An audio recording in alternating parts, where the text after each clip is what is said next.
সর্বকালের সর্বশ্রেষ্ঠ মহামানব যেই রসূলের চরিত্রকে জীবনে ধারণ করে আমরা নিজেকে শেষ নবীর উম্মত বলে দাবি করছি, সেই নবীর শানে দরুদ ও সালাম পেশ করে সকলে বলি সাল্লাল্লাহু আলাইহি ওয়াসাল্লাম। সম্মানিত হাজরিন, কোরআনুল কারীমের সর্বপ্রথমের যে সূরার নাম কি? সূরাতুল বাকারা। সূরাতুল ফাতিহা যেটা আছে এর নাম হলো সূচনার সূরা। কি নাম? সূরাতুল ফাতিহাকে উম্মুল কোরআন বলা হয়। হিয়া সাবউল মাসানি। কোরআনুল কারীম এটা বহুল পঠিত একটা আয়াত বিশিষ্ট সূরা। কোরআনুল কারীমের সূচনা যাকে বলা হয়, উম্মুল কোরআন যাকে বলা হয়, তার নাম কি? সূরাতুল ফাতিহা। আমরা সকলেই কম বেশি সালাত আদায় করি, নামাজ আদায় করি, ঠিক না ঠিক? ইমাম সাহেব যখন সূরা পড়ে নামাজের মধ্যে সূরা ফাতিহা বাদ দিয়ে যদি অন্য সূরা, বড় একটা সূরা দেয়, তাহলে কি নামাজ হবে? হবে না। ঠিক সেই রকম কোরআনুল কারীমের শুরুতেই যদি আমরা সূরাতুল ফাতিহা তেলাওয়াত না করে যদি শেষের দিকে বা ভিতরের মাঝখানে ঢুকে যায়, তাহলে কি মানানসহিত হবে? হবে না। তো আল্লাহ পাক এই জন্য সূচনা লগ্নে সূরাতুল ফাতিহাকে সেট করে দিয়েছেন, উম্মুল কোরআন বলেছেন। একে দোয়া ও শিফাও বলা হয়। মুফাসসিরিনে কেরামগণ এই সূরাতুল ফাতিহার প্রায় 500টি নাম দিয়েছে। বলুন সুবহানাল্লাহ। আমার আলোচনার বিষয় ওটা নয়, বোঝানোর জন্য বললাম। আল্লাহ পাক রব্বুল আলামিন সূরাতুল বাকারার প্রথমের দিকে কি কথা বললেন? আল্লাহ বললেন, আমার সঙ্গে বলেন, খাতামাল্লাহু আলা কুলুবিহিম ওয়া আলা সামঈহিম ওয়া আলা আবসারিহিম গিশাওয়া ওয়া লাহুম আযাবুন আযীম।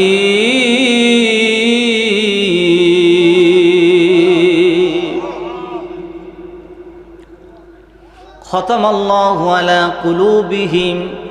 আল্লাহ কি বলেছেন? খতামাল্লাহু আলা কুলুবিহিম। আল্লাহ মোহর মেরে দিয়েছেন কার উপরে? কার উপরে? যেহেতু আপনাদের জানা আছে, এই জন্য জিজ্ঞাসাটা আপনাদের কাছে করে নিচ্ছি। কার উপরে আল্লাহ মোহর মেরে দিয়েছেন? কলবের উপরে। কলব বলতে আমরা কাকে বোঝাই? হ্যাঁ, কলব বলতে আমরা যেটা বোঝাই সেটা হলো বাম স্তনের 3 আঙ্গুল নিচে যে মাংস পিণ্ডটি রয়েছে, একেই আমরা সাধারণত কলব বলি। কি বলি? এই কলবের ওজন 250 গ্রাম থেকে সর্বোচ্চ 350 গ্রাম পর্যন্ত হয়। কয় গ্রাম পর্যন্ত হয়? 250 গ্রাম থেকে 350 গ্রাম পর্যন্ত এর ওজন হয়। আল্লাহর নবী বলেন, এই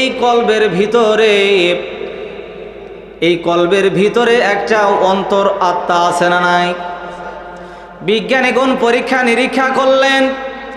বিজ্ঞানীগণ পরীক্ষা নিরীক্ষা করে জানালেন, এই যে মানুষের শরীরের ভিতরে যেই কলব আছে, এই কলবের ওজন হলো 250 থেকে 350 গ্রাম। শুধু তাই নয়, এই কলবের ভিতরে আল্লাহ পাক রব্বুল আলামিন কতকগুলি সূক্ষ্ম সূক্ষ্ম রগ সেট করে দিয়েছেন, তার সেট করে দিয়েছেন। এই সূক্ষ্মাণু সূক্ষ্মাণু তারগুলিকে বিজ্ঞানীগণ গবেষণা করে জানালেন যে এই তারগুলি যদি এক এক করে ছেড়ে দেওয়া হয়, তাহলে 13,500 মাইল পর্যন্ত বিস্তৃত জায়গা নেবে। বলুন সুবহানাল্লাহ। কয় হাজার? 13,500 কিলোমিটার পর্যন্ত চলে যাবে। এই বাম স্তনের নিচে যে মাংস পিণ্ডটি রয়েছে, মানুষ যাকে কলব বলে, আল্লাহ রব্বুল আলামিন বলেন, কলবের উপরে আল্লাহ মোহর মেরে দিয়েছেন, তালা মেরে দিয়েছেন। কোন ব্যক্তিগুলির কলবের উপরে আল্লাহ তালা মেরে দিয়েছেন? যেই সমস্ত লোকগুলির কলবের উপরে আল্লাহ তালা মেরে দিয়েছেন, মোহর মেরে দিয়েছেন, ওই সমস্ত বান্দাগুলি আজকে তাফসীরুল মাহফিলে আসতে পারে না। নাই। আর যে সমস্ত বান্দাগুলির কলবের উপরে আল্লাহ রব্বুল আলামিন মোহর মেরে দেয় নাই, ওই সমস্ত বান্দাগুলি আজকে ইসলামী জলসায় হাজির হয়েছে। বলুন আল্লাহু আকবার। তাহলে কলবের মধ্যে যেই তার রয়েছে, এই তার কত হাজার কিলোমিটার যাবে? 13,500 কিলোমিটার পর্যন্ত যাবে রে মুসলমান। এবার আস্তে আস্তে কান পেতে শুনে নেন। আল্লাহ রব্বুল আলামিন বললেন, আল্লাহ রব্বুল আলামিন এরপরে বললেন ওয়াসামাইহিম, কিসের কথা বললেন? শ্রবণ শক্তির কথা বললেন। বিজ্ঞানীগণ গবেষণা করে এবার বলতেছেন, কান যে আল্লাহ দিয়েছেন, যে শ্রবণ শক্তি আল্লাহ দিয়েছেন, এই শ্রবণ শক্তির ভিতরে যে যন্ত্রটা রয়েছে, এই যন্ত্রের ভিতরে মানুষের আওয়াজ শুনবে বা কোনো কিছুর আওয়াজ শুনে বিবেচনা করবে, এইরকম 5.5 লক্ষ যন্ত্র আল্লাহ কোরআন এই কানের মধ্যে সেট করে দিয়েছেন। বলুন সুবহানাল্লাহ। কত লক্ষ? 5.5 লক্ষ যন্ত্র আল্লাহ সেট করে দিয়েছেন কানের ভিতরে, যাতে করে কেউ মানুষ যখন ডাক দিবে, কোন মানুষ ডাক দিবে, সেই মানুষের যেন সে আওয়াজটা সে বুঝতে পারে। যদি এই কানের ভিতরে আল্লাহ রাব্বুল আলামিন এত দামি যন্ত্র যদি ব্যবহার না করে দিতেন, তাহলে যতই মানুষ ডাকুক না কেন সকলের ডাক কিন্তু সমান মনে হতো। আপনি যখন গিয়ে আপনার বাড়িতে দরজায় যখন আপনার স্ত্রীকে ডাক দিবেন, আপনার আওয়াজও আপনার স্ত্রীর কাছে যেমন লাগবে, আরেকজন গিয়ে যদি দরজায় ডাক দেয়, তাহলে যদি যন্ত্র না থাকতো তাহলে ওই মানুষের আওয়াজটাও একই রকম লাগতো। এই জন্য আল্লাহ রাব্বুল আলামিন মানুষের কানের শ্রবণ শক্তির জন্য 5.5 লক্ষ যন্ত্র আল্লাহ কানের মধ্যে সেট করে দিয়েছেন। বলুন আল্লাহু আকবার। কিন্তু আল্লাহ আবার বললেন, খতামাল্লাহু আলা কুলুবিহিম ওয়ালা সামাইহিম ওয়া আলা আবসারিহিম গিশাওয়া। আল্লাহ শ্রবণ শক্তির উপরে তালা মেরে দিয়েছেন। কোন ব্যক্তিগুলি শ্রবণ শক্তির উপরে তালা মারলেন? যেই সমস্ত ব্যক্তিগুলি ভালো কথা বোঝে না, ভালো কথা যারা শুনতে চায় না, কোরআনের কথা যাদের ভালো লাগে না।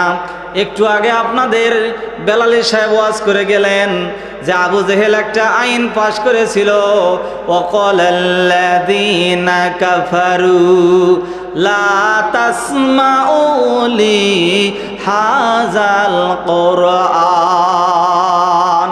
কোরআন যেন তোমরা শুনো না, কোরআনের বাণী তোমরা শুনবে না, বরং কোরআনুল কারীমের আলোচনা যেখানে হবে সেখানে তোমরা হট্টগোল বাজায় দিবে। কাদের কথা? আবু জেহেল। যারা আবু জেহেলের গোষ্ঠীর যে সমস্ত লোকগুলি আছে, এরা সব সময় কোরআনুল কারীমের মাহফিলে বাধা প্রদান করে। ঠিক না বেঠিক? আবু জেহেল আগে ছিল, আবু জেহেল বর্তমান দুনিয়াতে নাই, কিন্তু আবু জেহেলের উত্তরসূরিগুলি দুনিয়াতে আজও আছে নাই? ফেরাউন চলে গেছে, কিন্তু ফেরাউনের উত্তরসূরি আজও আছে না নাই? নমরুদ চলে গেছে বিদায় নিয়ে, কিন্তু নমরুদের উত্তরসূরি আজও পৃথিবীর জমিনে আছে না নাই? কি আছে না নাই? যেখানে নমরুদের বাহিনী রয়েছে সেখানে আল্লাহ পাক রব্বুল আলামিন যুগে যুগে কালে কালে ইব্রাহিমের উত্তরসূরিকে পাঠিয়েছে। ঠিক না ঠিক? যেখানেই ফেরাউন ছিল সেখানেই আল্লাহ রব্বুল আলামিন হযরতে মূসার মতো পয়গম্বর পাঠিয়েছে। ঠিক না ঠিক? ফেরাউনকে শায়েস্তা করার জন্য, নমরুদকে শায়েস্তা করার জন্য ইব্রাহিমকে পাঠিয়েছিলেন। ঠিক না ঠিক? আজকেও যারা স্বৈরাচার ছিল, বর্তমান যারাও স্বৈরাচার আছে, স্বৈরাচারের গোষ্ঠীর লোক যারা রয়েছে, স্বৈরাচারদের রক্ত যাদের শরীরে বইতেছে, তারাও আজকে বিভিন্নভাবে দেশে উচ্ছৃঙ্খল অবস্থা সৃষ্টি করার জন্য চেষ্টা করতেছে। ঠিক না ঠিক? এই আবু জেহেলের গোষ্ঠীর লোকেরা উতবা, সাইবা, ওয়ালিদ বিন মুগিরা, এদের গোষ্ঠীর লোক যতদিন দুনিয়াতে থাকবে ততদিন পর্যন্ত পৃথিবীতে হাঙ্গামা চলবে, ঠিক না ঠিক? আবু জেহেল মরে গেছে, কিন্তু আবু জেহেলের উত্তর শরীর আছে না নাই? কি আবু জেহেলের উত্তর শরীর আছে না নাই? এখনো আছে। আলো যেখানে আছে অন্ধকার সেখানে আছে, ঠিক না ঠিক? রাত যেখানে আছে সেখানে দিনও আছে, আছে না নাই? হক যেখানে আছে বাতিল সেখানে আছে না নাই? কি আছে? মিথ্যা যেখানে আছে সত্যের উদয় সেখানে হয় কিনা? কি হয় কিনা? এই পৃথিবীতে কি চিরদিন কেউ থাকতে পারবে? কেউ কি চিরদিন এই পৃথিবীতে থাকার জন্য এসেছে? কেউ থাকতে পারবে চিরদিন? পৃথিবীতে কেউ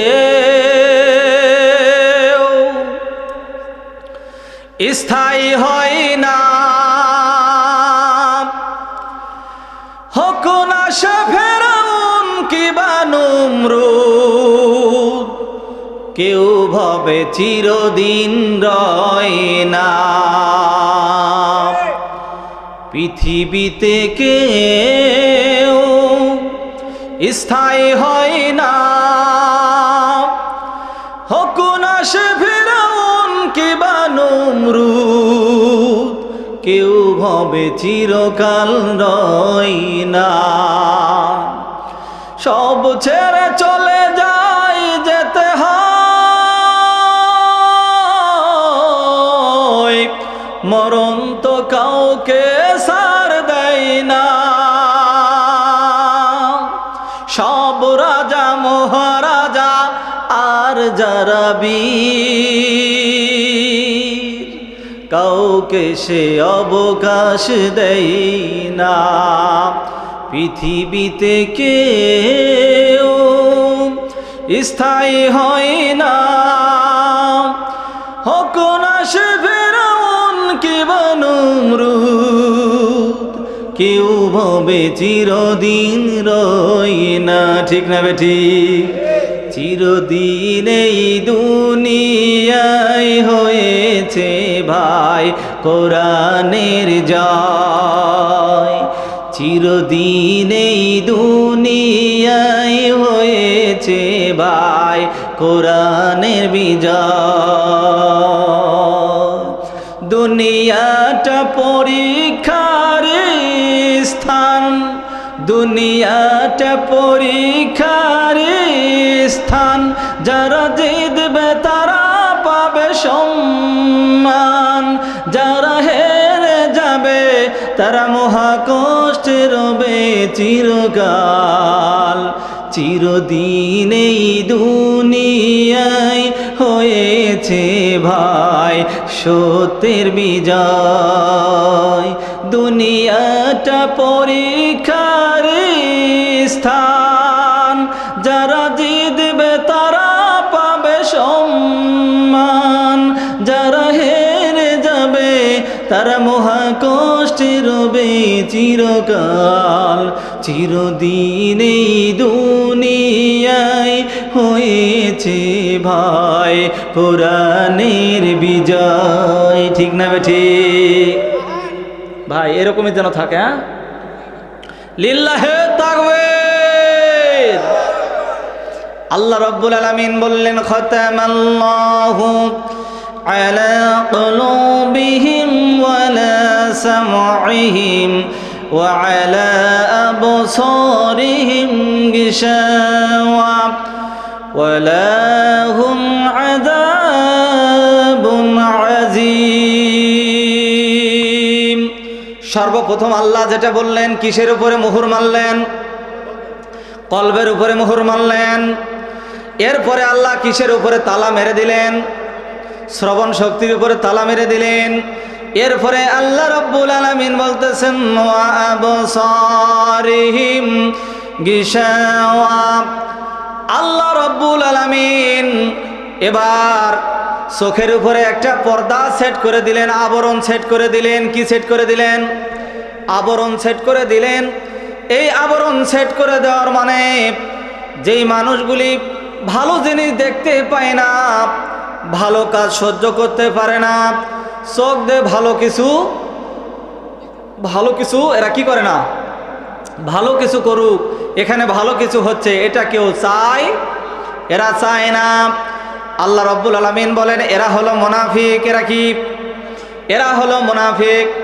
আল্লাহ রাব্বুল আলামিন বলেন ওয়া মিনান নাসি মান ইয়াকুলু আমান্না বিল্লাহি ওয়া বিল ইয়াউমিল আখির ওয়া মা হুম বিমুমিনিন।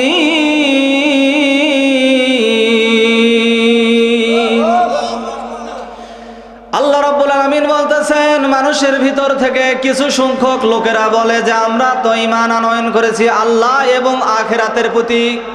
কিসের প্রতি ঈমান আনছে?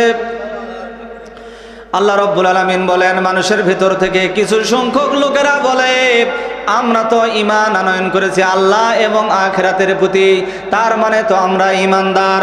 আর ঈমানদার বান্দাগুলি যারা হবে তারা অবশ্যই তো আল্লাহ রাব্বুল আলামিনের জান্নাতে যাবে। ঠিক না ঠিক? আল্লাহ বলতেছেন মানুষের ভিতর থেকে কিছু সংখ্যক লোকেরা এইরকম ধারণা করে যে আমরা তো ঈমান এনেছি আল্লাহর প্রতি এবং আখিরাতের প্রতি, তাহলে তো আমরা জান্নাত পেয়ে যাচ্ছি, তাতে কোনো সমস্যা হচ্ছে না। কিন্তু আল্লাহ রাব্বুল আলামিন বললেন ওয়া মা হুম বিমুমিনিন। এরা কি নয়? এরা মুমিন নয়। কার কথা? কথাটা কার? কয়টি জিনিসের উপরে ঈমান আনয়ন করলে ঈমানদার হয়? কয়টি? আরো জোর হলো না। 60টি জিনিসের উপরে, 60টি বিষয়ের উপরে যে ব্যক্তি ঈমান আনয়ন করে এর নাম হলো ঈমানদার। এর নাম কি? ভাই এটা আরেকটু সাফ করে দেন তো সামান্য। প্রথম যারা কালেমা পড়ে এদের নাম হলো মুসলমান। কালেমা যারা পড়ে এদের নাম কি? কালেমা যারা পড়ে এদের নাম হলো মুসলমান। আর 60টি বিষয়ের উপর যারা বিশ্বাস স্থাপন করে এদের নাম হলো ঈমানদার। এদের নাম কি? এদের নাম হলো ঈমানদার। এই জন্য তারা দাবি করতেছে আমরা তো 2টা জিনিসের উপরে ঈমান আনয়ন করেছি, তার মানে তো আমরা ঈমানদার। আর আল্লাহ যে তো ওয়াদা দিয়েছে ঈমানদারেরাই জান্নাতে যাবে, এই জন্য তারা বলতেছে আমরা তো 2টা জিনিসের উপরে ঈমান আনয়ন করেছি, তার মানে তো আমরা ঈমানদার। আর আমরা ঈমানদার হলেই তো জান্নাতে যাব। কিন্তু আল্লাহ রাব্বুল আলামিন ঘোষণা দিলেন ওয়া মা হুম বিমুমিনিন। এরা যতই বলুক না কেন, এরা যতই ধারণা করুক না কেন, এরা কখনো মুমিন নয়, এরা কখনো ঈমানদার নয়। আল্লাহ রাব্বুল আলামিন বলতেছেন ইউখাদিউনাল্লাহা ওয়াল্লাযীনা আমানু ওয়া মা ইয়াখদাউনা ইল্লা আনফুসাহুম ওয়া মা ইয়াশউরুন।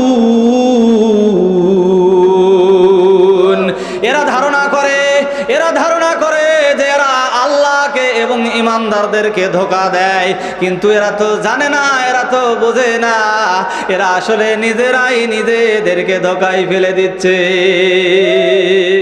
ঠিক না বেঠিক? ঠিক না বেঠিক? আল্লাহর নবী কি বলেছেন? আল্লাহর নবী বলেছেন যারা মুনাফিক হবে এদের মধ্যে কয়টা আলামত পাওয়া যাবে? কয়টা? 1 নাম্বার হলো ইজা হাদ্দাসা কাযাবা। যখন সে কথা বলবে তখন সে মিথ্যা কথা বলবে। কি বলবে? 1 নাম্বার হলো এরা যখন কথা বলবে তখন তারা মিথ্যা কথা বলবে। ওয়া ইযা উতিমানা খান, যখন তাদের কাছে কোনো আমানত রেখে দেওয়া হবে তখন তারা সে আমানতের খেয়ানত করে ফেলবে। ওয়া ইযা ওয়াদা আখলাফা, যখন তারা কোনো ওয়াদা করবে, কোনো প্রতিশ্রুতি দিবে, এই ওয়াদা কিছুদিন পরে তাদের আর মনে থাকবে না। বিশেষ করে ওয়াদা যখন দেয় আর ওয়াদা ভঙ্গ করে ভোট পার হয়ে যাওয়ার পরে। ঠিক না বেঠিক? ভোটের সময় এরা সবাইকে সালাম দেয়, ভোটের 3 মাস আগে থেকে সবাইকে সালাম দেয়। আর ভোটের পরে যে মাসগুলি রয়েছে এরা কিন্তু মানুষকে সালাম আর দেয় না, শুধু সালাম নেওয়ার জন্য বসে থাকে। আল্লাহ রাব্বুল আলামিন বললেন এরা তো মুমিন হতে পারে। এরা মুমিন হতে পারে না। কিন্তু তাদের মাথায়ও পাগড়ি বাঁধানো থাকে, তাদের মাথায়ও টুপি থাকে কিনা, তাদের গায়ে লম্বা জামা থাকে, এবং কি যখন আজান হয় সব কাজগুলি ছেড়ে দিয়ে তারা মসজিদের দিকে নামাজের পড়তে যায়। ঠিক না বেঠিক? অফিসে যখন বসে সুদের কারবার করে, অফিসে যখন বসে দুর্নীতি করে, অফিসে যখন বসে কলমের খোঁচা দিয়ে ঘুষের টাকা আদায় করে, আর যখন মসজিদে মুয়াজ্জিম সাহেব যখন আজান দেয় তখন তাড়াতাড়ি করে প্রথম সারিতে গিয়ে দাঁড়ায়। এই জন্যই তারা ভাবে, এই জন্যই তারা নিজেকে দাবি করে যে আমরা তো ইমানদার, কারণ আমরা আল্লাহর প্রতি বিশ্বাস স্থাপন করি। আল্লাহর প্রতি বিশ্বাস থাকার কারণে তারা তো নামাজে যায়। ঠিক না বেঠিক? আল্লাহর প্রতি বিশ্বাস থাকার কারণে তারা প্রথম সারিতে গিয়ে দাঁড়িয়ে নামাজ আদায় করে এবং আখিরাতের প্রতি বিশ্বাস স্থাপন করে যে আখিরাত বলতে একটা দিবস আছে। এই দুইটা জিনিসের উপরে, দুইটা বিষয়ের উপরে বিশ্বাস স্থাপন করে তারা নিজেকে বোঝাতে চায় যে আমরা ইমানদার। আসলে তারা তো ইমানদার নয়, আসলে তারা তো মুমিন নয়। তারা আসলে মুমিনদেরকে ধোঁকা দেয়, তারা আসলে আল্লাহকে ধোঁকা দেয়, তারা আসলে ইমানদারদেরকে ধোঁকা দেয়, তারা আসলে মুসলমানদেরকে ধোঁকা দেয়, তারা আসলে মুমিনদেরকে ধোঁকা দেয়। এমন বাংলাদেশে এত বড় বড় সুফি দরবেশ সাহেব আছিল যারা এক রাতে 60 থেকে 70 রাকাত তাহাজ্জুদের সালাত আদায় করত। এমনকি জায়নামাজ কাঁধে থেকে সরাইতো না, যখন জনগণকে সামনে দেখতো তখনই রাস্তার মধ্যে গিয়ে নামাজ আদায় করত। আর মাঝে মধ্যে স্টেজে মাইক পাইলে বলতো খেলা হবে। কি হবে? কই গেল সব এমপি মন্ত্রী? কোথায় গেল এমপি মন্ত্রী? কোথায় কাদের কাকা? ওদের ছাড়া দেশটা এখন লাগে ফাঁকা ফাঁকা। কই গেল সব এমপি মন্ত্রী? কোথায় কাদের কাকা? ওদের ছাড়া দেশটা এখন লাগে ফাঁকা ফাঁকা। ঠিক না বেঠিক? কই গেল সব এমপি মন্ত্রী? কোথায় কাদের কাকা? ওদের ছাড়া দেশটা এখন লাগে ফাঁকা ফাঁকা। আইন মন্ত্রী আটকে গেল আইনেরই ফাঁকে, দাড়ি ছাড়া দরবেশের ভণ্ড ভণ্ড লাগে। আইন মন্ত্রী আটকে গেল আইনেরই ফাঁকে, দাড়ি ছাড়া দরবেশের ভণ্ড ভণ্ড লাগে। শুনছি কত নেতা নেত্রী খাইতেছে ভাই ডান্ডা, বিচারপতি কালামানিকের ফাটিয়েছে আন্ডা। ঠিক না বেটি? পলকের ঝলক গেল, পলকের ঝলক গেল থামিয়ে নেটের চাকা। ওদের ছাড়া দেশটা এখন লাগে ফাঁকা ফাঁকা। কই গেল সে সংসদেতে মমতাদের গান? কোথায় গেল হযরত বলা স্বামী মুসলমান? খেলা হবে, খেলা হবে। কি খেলা হবে? আছে? হ্যাঁ খেলা হবে, আছে নাকি? ইনুমিনন দীপু মুনি আছে কারাগারে, পাপ করিলে পাপ কখনো ছাড়ে বলো তারে। কোথায় গেল আরাফাত আর ব্যারিস্টার সুমন? কথা বলা সময় ওরা করে নিয়োজন। কি ওজন করেছিল কথা বলার সময়? কোথায় গেল আরাফাত আর ব্যারিস্টার সুমন? কথা বলার সময় ওরা করে নিয়োজন। কোথায় গেল স্পিকারের? কোথায় গেল স্পিকারের দৃষ্টি আঁকা বাঁকা? ওদের সারা দেশটা এখন লাগে ফাঁকা ফাঁকা।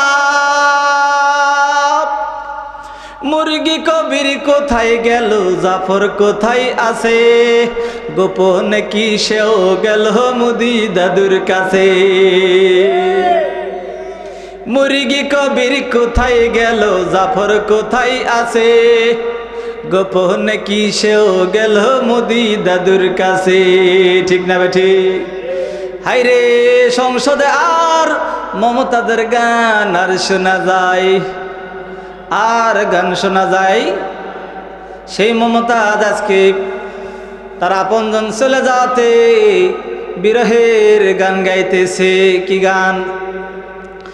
আমার সোনার ময়না পাখি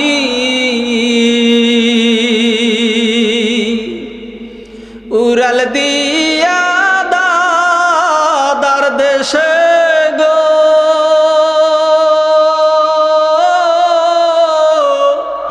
দিয়া মোদের ফাঁকি রে আমার সোনার ময়না পাখি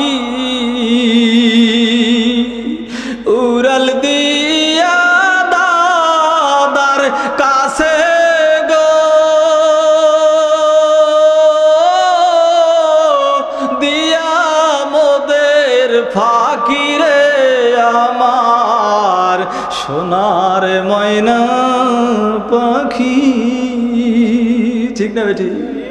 পাখি বিদে কেমনে মোরা যে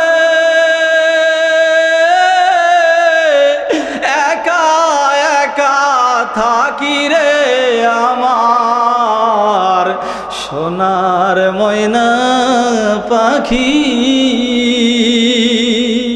উড়াল দিয়া দাদার দেশে গো, দিয়া মোদের ফাঁকি রে আমার সোনার ময়না পাখি।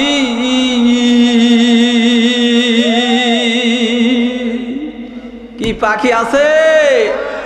সংসদার মমতাদের গান হবে কি হবে না? কে মমতাদের গান আর হয় না। নিশিরাতের ভোট কি আবার হবে না? কে কেউ কেউ আবার ধান্দা করতেছে, নিশিরাতের ভোট যদি আবার হয় তাহলে তো আমরা আবার ক্ষমতায় যেতে পারবো। ঠিক না বেঠি? আবার কেউ কেউ ধারণা করতেছে আমরা বর্ডারের পাশে আছি, চট করে ঢুকে পড়বো। বুবু আইস গো চট করিয়া, জুতার মালা রাখছি বুবু তোমার লাগিয়া। বুবু আইস গো চট করিয়া, জুতার মালা রাখছি বুবু তোমার লাগিয়া।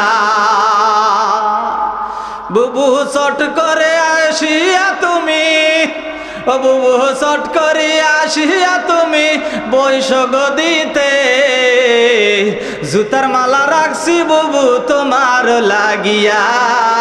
বুবু আইস গো চট করিয়া, জুতার মালা রাখছি বুবু তোমার লাগিয়া। কি আছে না নাই? জুতার মালা রাখেনি? কতজন যে রাখছে রে ভাই। ওই যে আবু সাইদের মার কাছে খবর নিয়ে দেখেন জুতার মালা রাখছে কিনা, খবর নিয়ে দেখেন। মুগ্ধর মায়ের কাছে খবর নিয়ে দেখেন জুতার মালা রাখছে কিনা। কি আছে না নাই? ক্ষমতা কি চিরদিন থাকবে? যেই বেচারা শামসুল হক মানিক, কালা মানিক ক্ষমতায় ছিল, ক্ষমতার অপব্যবহার করেছিল, এ বলেছিল যে আমি দেলোয়ার হোসেন সাইদিকে ফাঁসি দিয়েছি। কি বলেছিল না? কাদের মোল্লাকে ফাঁসি দিয়েছি। কি সুন্দর করে বলতো, আর ঠোঁটটা নাড়াইতো। ঠিক না বেঠে? কি মানিক আছে? মানিক আছে গো, মানিক আছে, কিন্তু মানিকের আন্ডা নাই। মানিকের কি নাই? মানিকের আন্ডা ফাটিয়েছে।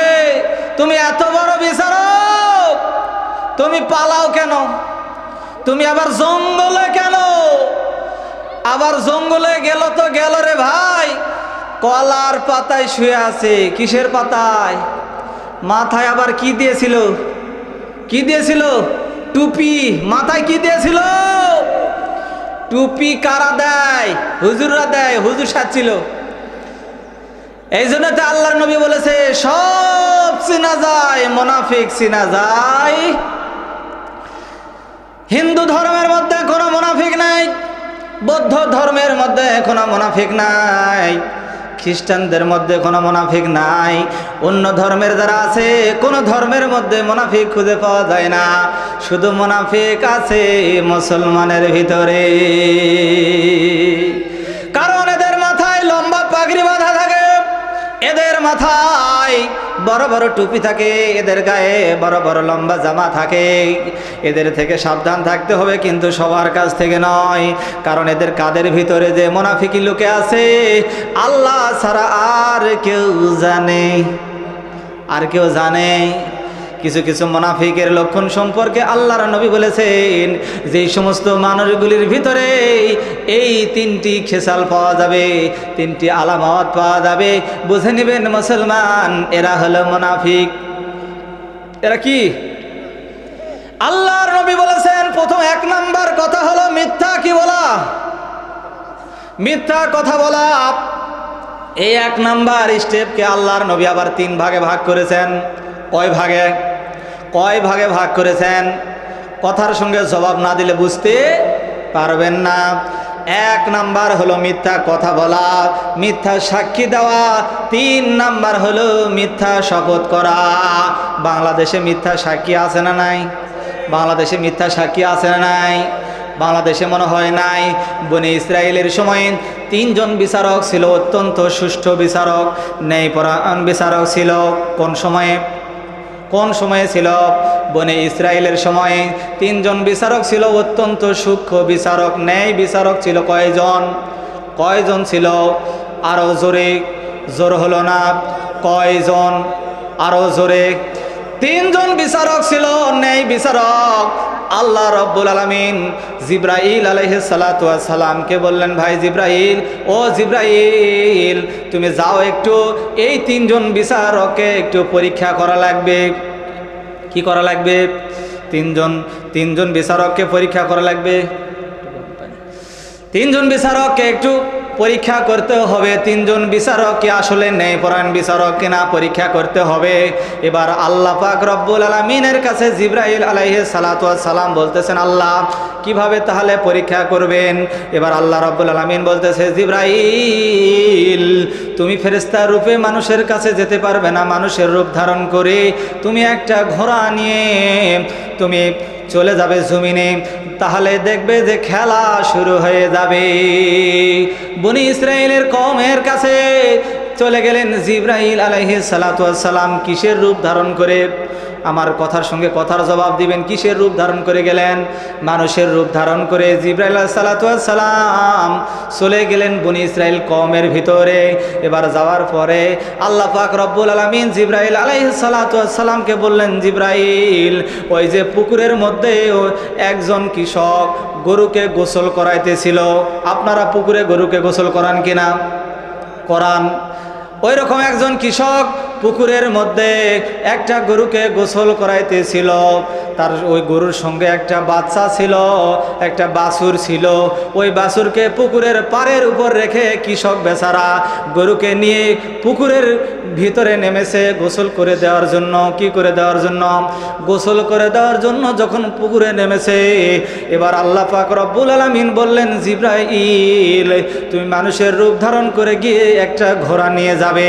যাওয়ার পরে তোমার ঘোড়াটাকে পুকুরের পাড়ের মধ্যে বাঁধবে। বাঁধার পরে ওই গরুর বাছুরকে নিয়ে এসে তোমার যে ঘোড়াটা বাঁধা আছে ঘোড়ার বাটের সঙ্গে ওলানের সঙ্গে মুখটা লাগায়া দিবে।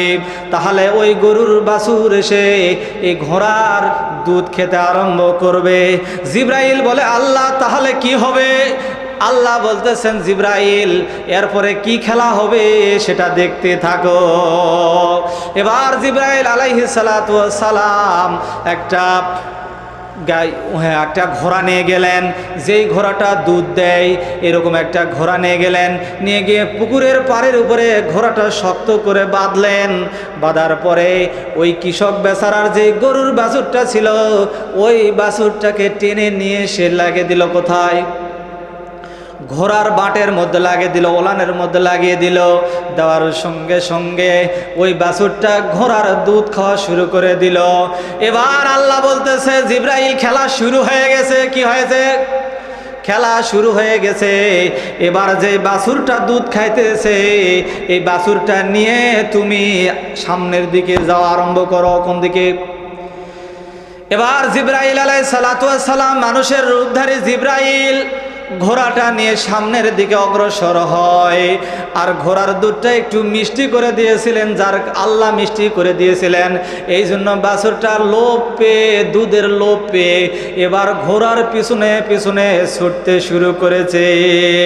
বন্ধুরা আমার, দেখবেন যখন আমাদের পৃথিবীর মধ্যে মানুষ যখন অন্যায় কোনো অপরাধ করে, অন্যায় অপরাধগুলি আমাদের কাছে বড় মধুর মনে হয়, যার কারণে ওই মধুর মতো মিষ্টি খেতে খেতে আমরা অন্যায়ের পিছনে দৌড়াতে আরম্ভ করি। ঠিক না বেঠিক?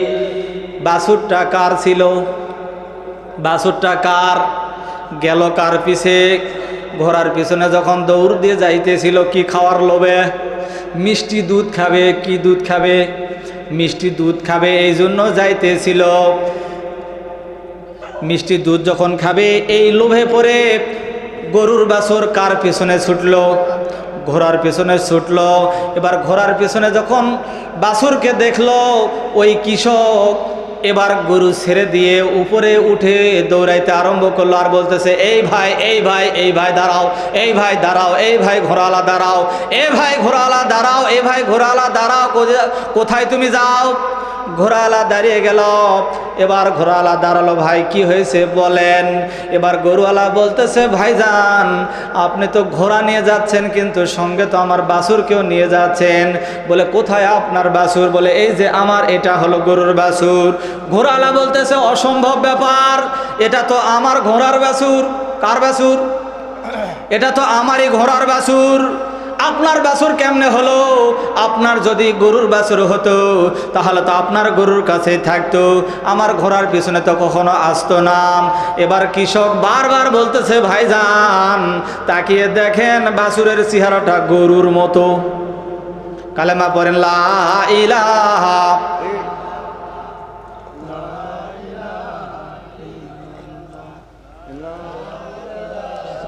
আর জোরে লা ইলাহা, লা ইলাহা ইল্লাল্লাহ, লা ইলাহা ইল্লাল্লাহ, লা ইলাহা ইল্লাল্লাহ।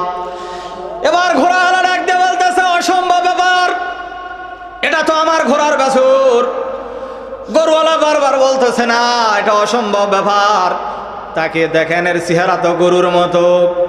ছোট যখন বাছুর, যখন গরুর বাছুর যখন ছোট থাকে ঘোড়ার মতো বোঝা যায় না, গরুর মতো বোঝা যায় না। ঠিক না ঠিক?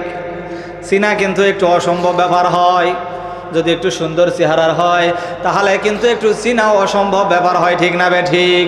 এবার ঘোড়াওয়ালা বলতেছে অসম্ভব ব্যাপার, এটা বাছুর তো আমার। এবার জোর করে যখন ঘোড়াওয়ালা যখন বাছুর নিয়ে যখন সামনের দিকে অগ্রসর হইতেছিল, এমত অবস্থায় গরুর মালিক কিন্তু অসহায় ছিল। কি ছিল? হ্যাঁ, অসহায় ছিল কিনা? গরুর মালিক কিন্তু এ জায়গায় অসহায় ছিল। আর ঘোড়ার মালিক বুক ফুলিয়ে গরুর বাছুরকে জোর করে ধরে নিয়ে চলে যাচ্ছে। এবার ওই গরুর মালিক কৃষক ডাক দিয়ে বলতেছে ভাই আপনার সঙ্গে জোরে আমি পারবো না, আপনার শক্তি বেশি, আপনি যেহেতু পাওয়ারে আছেন, আপনি যেহেতু ক্ষমতায় আছেন, এই জন্য আপনার সাথে তর্ক করে আমার কোনো লাভ হবে না। সুতরাং চলেন যাই, এই দেশের বিচারক ব্যবস্থা অত্যন্ত নিষ্ঠ এবং সুন্দর বিচার করে এখানকার বিচারক। যদি আপনার বাছুর হয় আপনি নিয়ে যাবেন, কোনো গন্ডগোল করা লাগবে। কোনো মারামারি করা লাগবে না, চলেন বিচারকের কাছে যাই। 3 জন বিচারক ছিল ন্যায়পরায়ণ বিচারক। কয়জন? 3 জন বিচারক ছিল ন্যায়পরায়ণ বিচারক। এবার প্রথম 1 নাম্বার নিম্ন লেভেলের আদালতে অর্থাৎ জুডিশিয়াল ম্যাজিস্ট্রেট কোর্টে এবার চলে গেল তারা বিচার দেওয়ার জন্য। কি দেওয়ার জন্য? বিচার দেওয়ার জন্য বিচারকের কাছে যখন 2 জন মিলে চলে গেল, যাওয়ার পরে এবার গরুর মালিক ডাক দিয়ে বলতেছেন, ও বিচারক সাহেব, এই গরুর বাছুরটা আমার। এবার ঘোড়ার মালিক ডাক দিয়ে বলতেছেন, হুজুর ওর বাছুর নয়, আসলে এই বাছুরটা আমার। বলে কেমনে তোমার বাছুর হলো? এবার ওই ঘোড়ার মালিক কানের কাছে গিয়ে বলতেছেন, বিচারক সাহেব শোনেন, এই বাছুরটা আসলেই গরুর বাছুর, কিন্তু এটা আমার হতে হবে। কার হতে হবে? বলে তোমার কেমনে হবে? বিচারকের কানের কাছে ফিস ফিস করে বলতেছে, বিচারক সাহেব শোনেন, আমার কাছে 100টি স্বর্ণ মুদ্রা আছে, এই 100টি স্বর্ণ মুদ্রা আপনাকে দিলাম, আপনার জন্য এটা বকশিস, আপনি রেখে দেন, কেউ জানবে না, কেউ বুঝবে না। আপনি শুধু একটা কথা বলবেন যে এই বাছুরটা যার দুধ খাবে বাছুর তার, বাছুর তার। যদি ঘোড়ার দুধ খায় ঘোড়ার বাছুর, যদি গরুর দুধ খায় কার বাছুর? গরুর বাছুর। বিচার তাহলে কি নিষ্ঠ হবে না? কি ন্যায় বিচার হবে কি না? এবার বিচারক বললেন যে ঠিক আছে, ঘোড়া একটা খুঁটিতে বাঁধো, গরুটা আরেক খুঁটিতে বাঁধো। 2টা খুঁটিতে বাঁধা হলো, ঘোড়া এক খুঁটিতে, গরু আরেক খুঁটিতে বাঁধা হলো। বাঁধার পরে এবার বলতেছে মাঝখান থেকে, মিডল পয়েন্ট থেকে এবার বাছুরটাকে ছেড়ে দাও। বাছুরটা যেখানে গিয়ে দুধ খাবে বাছুরটা তার হয়ে যাবে। এবার বিচারক বললেন যে ঠিক আছে, 2টা খুঁটির মধ্যে যখন বাধা হয়ে গেল, এবার বিচারক বললেন এবার বাছুরটাকে ছেড়ে দাও। বাছুরটা যখন ছেড়ে দেওয়া হলো, বাছুরটা ছেড়ে দেওয়ার সঙ্গে সঙ্গে দৌড় দিয়ে চলে গেল ঘোড়ার কাছে। দৌড় দিয়ে গিয়ে এবার ঘোড়ার ওলানের মধ্যে মুখটা লাগিয়ে দিয়ে দুধ খাওয়া শুরু করে দিল। কারণ বাছুর লোভ পেয়েছিল কিসের? মিষ্টি দুধের। মনে থাকবে তো, কিসের লোভ পেয়েছিল? মিষ্টি দুধের। আর বিচারক কিসের লোভে রায়টা উল্টিয়ে দিল বলেন? টাকার লোভে, স্বর্ণ মুদ্রার লোভে। এবার রায়টা যখন উল্টে চলে গেল, বেচারা কৃষক মানুষ অত্যন্ত সেখানে দুর্বল অসহায় হয়ে পড়ল। ন্যায্য বিচার সে পেল না। ন্যায্য বিচার না পাওয়ার কারণে এবার বলতেছেন, ভাইজান এখান থেকে আর হবে না, এর চাইতে আরো ভালো যেই কোর্ট রয়েছে, জয়পুরহাটের এই জুডিশিয়াল কোর্ট হবে না, আমরা চলো এবার বড় যেই কোর্ট রয়েছে বগুড়াতে যাই। বগুড়ায় গিয়ে এবার সেখানে বিচারটা দিলেন, হুজুর আপনার কাছে বিচার, এই বাছুরটা আমার। কে বলতেছেন? গরুর বাচ্চা আলা বলতেছে বাছুরটা আমার। আর ঘোড়ার যিনি মালিক এবার বলতেছেন যে হুজুর আসলে বাছুরটা আমার। কারণ জয়পুরহাটের জুডিশিয়াল ম্যাজিস্ট্রেট কোর্ট থেকে কার পক্ষে রায় দিয়েছিল? ঘোড়াওয়ালার পক্ষে। তাহলে প্রথম যেই কোর্ট থেকে যেই রায় দেওয়া হয়েছে, তাহলে যেহেতু ওরা ক্ষমতায় আছে, তাহলে রায়টা যাবে কার পক্ষে? তাহলে রায় তো যাবে ঘোড়াওয়ালার পক্ষে। কারণ ঘোড়াওয়ালারা তখন ছিল পাওয়ারে, ঘোড়াওয়ালারা যেহেতু ক্ষমতায় ছিল, এই জন্য যেই দিকে বিচার করেছে সেই দিকেই রায় হয়েছে। এবার বগুড়ার যিনি বিচারক, 2 নাম্বার যিনি বিচারক ছিলেন বনি ইসরাইলের, যেই 2 নাম্বার বিচারক ছিল, এই বিচারকের কানের কাছে ফিস ফিস করে বলতেছেন, হুজুর শোনেন, এই বাছুরটা আসলে গরুর বাছুর, কিন্তু নিম্ন আদালত থেকে আমার পক্ষে আমি রায় পেয়েছি, সুতরাং আপনার এই আদালত থেকেও আমি আমার পক্ষে রায়টা যেন পাই, এই জন্য আপনার কিছু ব্যবস্থা আমি করে এনেছি। এই যে নেন, আপনার জন্য 100টি স্বর্ণ মুদ্রা আমি আপনাকে দিলাম। তবে আপনাকে কিছুই করতে হবে না, কিছুই বলতে হবে না। আপনি শুধু একটা কথা বলবেন, 2টা বস্তুকে তোমরা, গরু আর ঘোড়াকে 2টা খুঁটির মধ্যে বেঁধে রেখে বাছুরটাকে ছেড়ে দেওয়া হবে। বাছুর যার দুধ খাবে সেই বাছুরের মালিক হবে। বিচারক বললেন, ঠিক আছে, এই কথা বললেই তো হবে, এই কথা বললে হবে? তো বলছে, হ্যাঁ, এই কথা শুধু আপনি বলবেন, আর কিচ্ছু বলা লাগবে? যত সাক্ষী দেওয়া লাগে আমরা দিব, যত সাক্ষী দেওয়া লাগে আমরা দিব।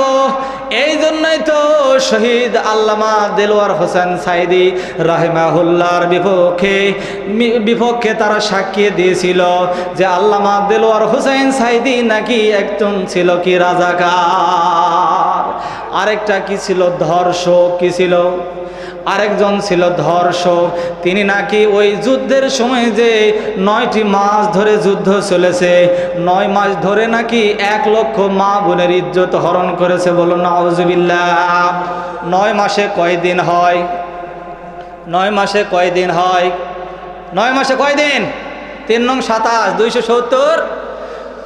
বোঝানোর জন্য 300 দিন ধরে নিলাম। কয়দিন ধরলাম? 300 দিন ধরে নিলাম। এবার 1 লক্ষকে আপনারা 300 দিয়ে ভাগ করেন, কত হয়? সম্ভবত 3300-র উপর যাচ্ছে, ঠিক না বে ঠিক? 3000-এর উপর যাচ্ছে। হিসাবের সুবিধার্থে আমরা 3000 ধরে নিলাম। তাহলে প্রতিদিন কত হাজার করে মেয়েকে ধর্ষণ করা লাগবে? কয় হাজার? কয় হাজার? 3000 মেয়েকে ধর্ষণ করবে। এই বাংলার জমিনে এমন কোনো পুরুষ আছে নাকি এক রাতে 3000 মেয়ের সঙ্গে কি করবে? জেনা ব্যভিচার করবে। এমন পুরুষ আছে না নাকি? আছে নাকি দুনিয়ায়? এখানে আছে, যোতরামে বড় রাম আছে, আছে নাকি? কেউ আছে নাকি? কেউ পারবে নাকি?